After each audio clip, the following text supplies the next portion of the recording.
తిరుమల తిరుపతి దేవస్థానం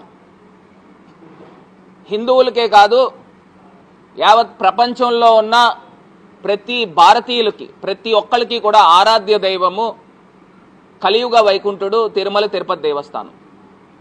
మరి ప్రసాదాలు లడ్డూల్లో కల్తీ ఏదో కొవ్వు జంతువుల కొవ్వు కలిసిపోయింది అని అన్ని అవాస్తవాలను తీసుకుని వచ్చి మొత్తం ప్రజల మనోభావాలు దెబ్బతీసే విధంగా ఆ రోజు ఎన్ని ప్రయత్నాలు చేశారు చంద్రబాబు నాయుడు గారు, పవన్ కళ్యాణ్ గారు. మరి ఆయన అయితే సనాతన ధర్మం అని చెప్పి మొత్తం తిరుపతి మెట్లెక్కారు.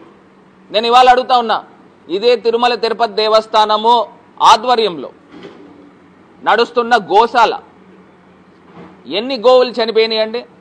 చంద్రబాబు నాయుడు గారు అంటారు అసలు గోవులే చనిపోలేదు అని చెప్తాడు.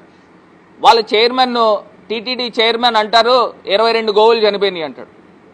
టీటీడీ ఈవో అంటారు లాస్ట్ ఇయర్ 170 గోవులు ఎన్నో చనిపోయినాయి, ఇప్పుడు 40 ఈ 3 నెలల్లో 46 గోవులు చనిపోయినాయి అని అంటారు.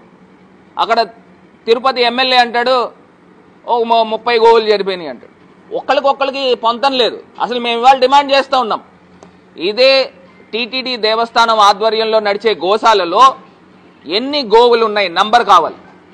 మీరు ఎన్ని గోవుల్ని సంరక్షిస్తూ ఉన్నారు, అసలు ఎన్ని గోవులు ఎప్పుడెప్పుడు చనిపోయినాయో దాని పూర్తి స్థాయి డేటా కావాలి.